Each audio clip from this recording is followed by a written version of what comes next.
What is up, guys? Thank you so much again for tuning in. I'm assuming that you clicked on this video because you want to learn how to shoot like the second best shooter of all time. Or do I reach here? Do we put him over over Reggie Miller and Ray Allen?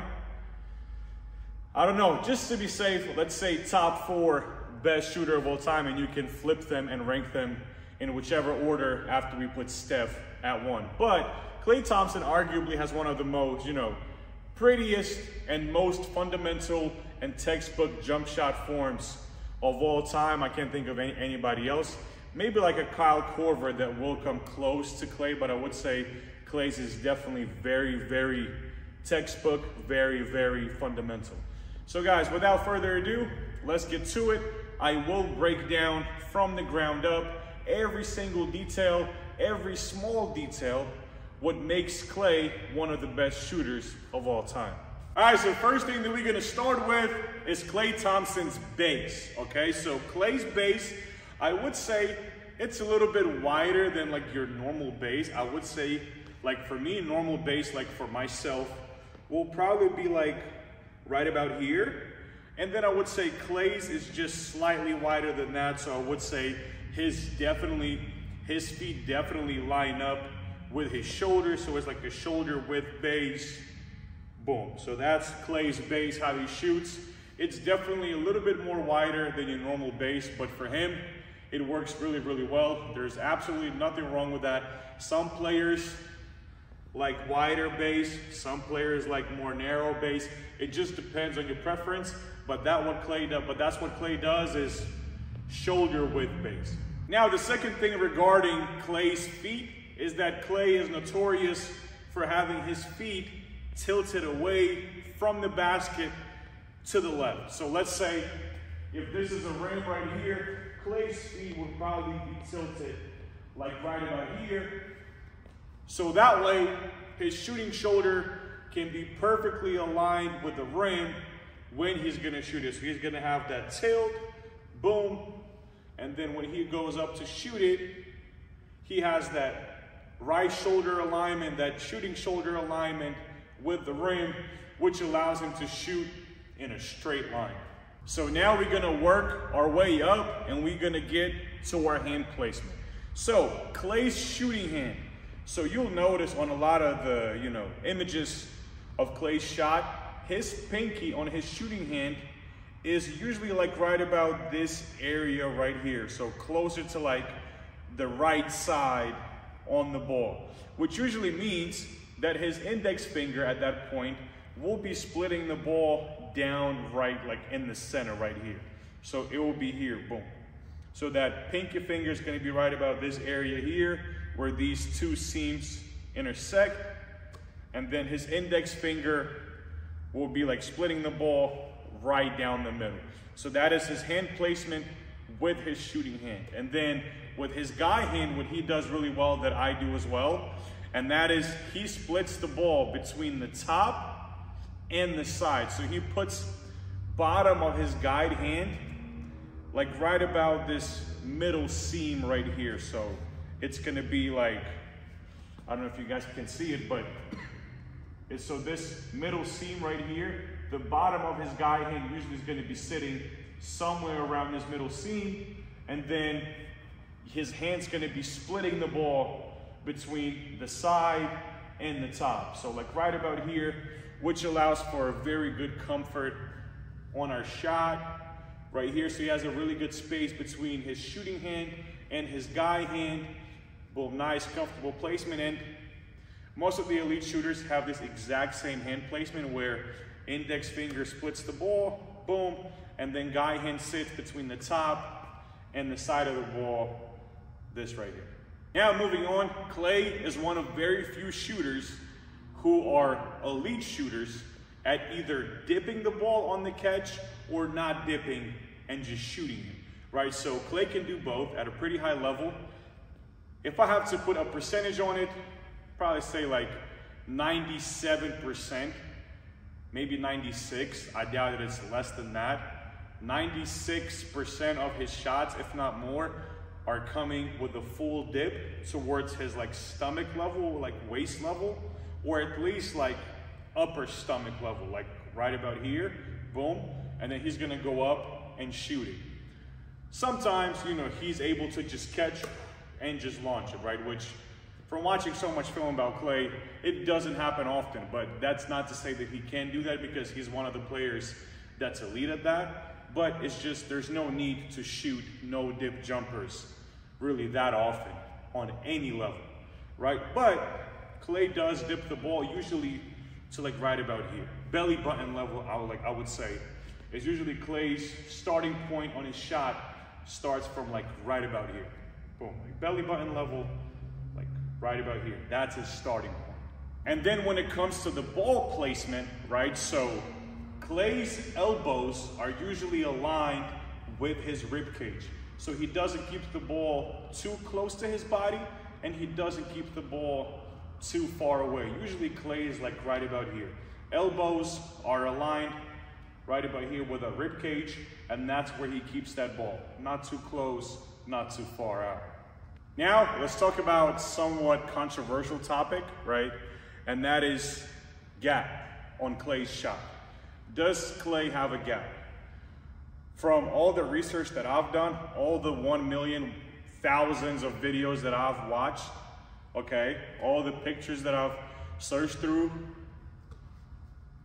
Klay's ball lays fairly flat on his palm, like he doesn't have a tense hand that forces that, you know, unnatural gap. It's just the way how his hand is shaped, there is naturally like a curvature in his hand that may look like a gap, but you'll notice that Klay's shooting fingers are not like fully attached to the ball, which if they did, then you can argue that there is a gap, because that's the only way to kind of force the gap, right? So Klay's fingers, sometimes there's like a little gap here that you can see in a lot of the videos, the images, that like they're not fully like pressed against the ball. There's kind of like slight like disconnection here, okay? So that's what kind of like tells me, and just from seeing from a bunch of different angles, the ball lays flat, okay? But then when he starts going up into his shot and releasing it, then the ball's gonna start sliding back, and it will be released with his fingertips at the end. But Klay is a non-gap shooter. Now, let's get to his set point. So Klay's is a type of an elite shooter that has multiple set points. Let's say if Klay's wide open, his set point's gonna be like right about here, yeah? And then let's say Klay's shooting a heavily contested shot, then Klay can raise up that set point here. So he's such an elite shooter that he can shoot from any kind of, you know, ball placement, any kind of set point is just, to him, really doesn't matter, right? However, from most of the, you know, stuff that I've watched about him over the last couple of years, usually he likes to have his set point, which to me, personally for me, it wouldn't work, okay? It works for a lot of other players, but also I know there's a lot of players like Steph. It probably wouldn't work for Steph or other shooters, but Klay's ball, when it gets to his set point, it's like on the side of his face, right? So it's like right about here, like on the outside of his eye. So that's where Klay's set point is. So my set point is right in the middle, like in between both of my eyes. So is Steph's, so is many other great shooters. But there's also a lot of great shooters that have their set point right here. One I can really think of right now is Larry. Larry Bird, from right about here, from the side of his face, right? For me, it's personally not comfortable because it almost kind of feels like I have to like force it to bring it down the middle as I release. So for me, having the ball straight down the middle just brings me a little bit more comfort. But to Klay, it might be opposite, right? So, but Klay's set point is like right about here. And then another thing, he keeps the ball really close to his face, which I'd say for the most part, majority of elite shooters do that. Like nobody really holds the ball away. Well, Tyrese Halliburton, which I wouldn't say he's an elite shooter, he's a good shooter. He kind of keeps the ball further away from his face. But Klay, Dame, Steph, Trae Young, I mean, you name it, those guys keep the ball really close to their forehead, almost like even like sometimes touching their forehead, right? But but very close. Like that's Klay's shot, very close.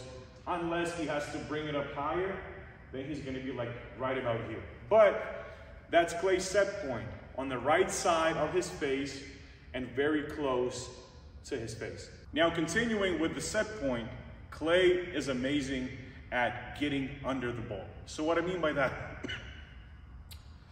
had this golf for like last 4 weeks. It's pissing me off.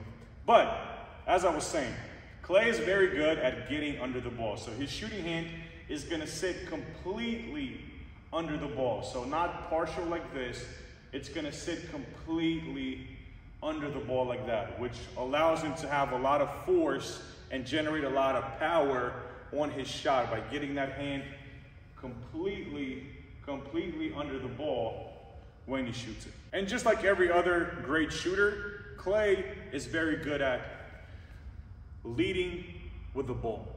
Klay would lead with the ball, and then once the ball is almost starting to approach his set point, so let's say if his set point like right about here, I'd say like once the ball starts getting to like his nose level, that's when he's gonna start to rise up with his body, starts following that ball, gets to his set point, and on that full extension, he's gonna light it up. Now when it comes to Klay's release, he's releasing the ball with his index and middle fingers. So at the end, once his release starting to happen, the ball will start rolling off his fingers, and his thumb and pinky will disconnect first, then it will be his ring finger, then index finger, and middle finger at the end. So he snaps the ball with these 2 fingers at the end, which is why he has an insane backspin, insane rotation on his shot. There's no side spin. It's not a knuckleball. It's a nice frequent spin on his shot. To me, I always teach that because these 2 fingers will allow you to shoot the ball in a straight line and have a nice frequent spin when you release it. Now, as he gets to almost the final touches of his shot, he does 2 things really well. For one, he keeps his guy hand perfectly sideways without flicking his guy hand thumb or opening up his guy hand towards the rim. I'm not saying that it's bad, but I would never teach it, okay? Players that are able to shoot with a thumb flick, that are able to flick the thumb or open up their guy hand towards the basket, those players are usually an exception to the rule. Over the years, they found a way to be successful and adjust their shot while shooting like this. One probably biggest example I would say is Kyrie and then Cam Thomas on Brooklyn Nets. Those 2 players have a very defined guy hand thumb flick. Guy hand's gonna completely open up, right?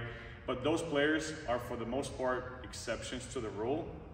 The rest of the elite shooters, everybody has guy hand straight without any kind of flick on their shot, okay? So what he does well is he keeps that guy hand straight, and then at the end, he snaps his shooting arm completely. Like that elbow is almost like poking on the inside of my arm. It's completely snapped, goes in completely. There's no bending there whatsoever. And then his guy hand's gonna be on the same level as his shooting hand. So it's gonna be shot, that's a shot. Full snap, hands are on the same level, and then guy hand sideways. And then last one, Klay is a ball watcher. It sounded pretty wrong, but you get what I'm trying to say here. So when Klay releases the ball, and as soon as the ball leaves his hands, his eyes look at the ball. Klay does not look at the rim the entire time. So Klay doesn't shoot like this, which a lot of players do, but also a lot of players watch the ball. Steph watches the ball. LeBron watches the ball. Klay watches the ball. Devin Booker does not watch the ball, right? So it just depends. Just depends on what player's comfortable with. I watch the ball. So as soon as the ball leaves my hands, I watch it because I already, I can't control it once it's out of my hands. But for me, it's almost like instant feedback to see my rotation and see my arc, which that way I can kind of figure out why I made it or missed it. So that's what Klay does. As soon as it releases his hands, he watches the ball as it goes in. So guys, this will complete our Klay Thompson jump shot tutorial. I hope this helps. I hope I kind of helped you understand all the little details that Klay has on his jump shot, because you can look at it all you want, but if you don't know what you're looking at and kind of see all the small things that Klay does, you probably wouldn't know. So I hope this helps. Klay is definitely one of the best, if not the best players to kind of build your jump shot and trying to mimic your jump shot around his shooting form. I mean, you can't go wrong with that. And even like how Steph said it, he said that he would much rather kids try to replicate Klay's shot because it is a much more repeatable form than what, let's say, like how Steph shoots it, right? So I hope this helps. And you guys can let me know in the comments whose shot or whose moves or whose game you would like for me to break down, and I will do that. And I will see you guys soon. Let's get it.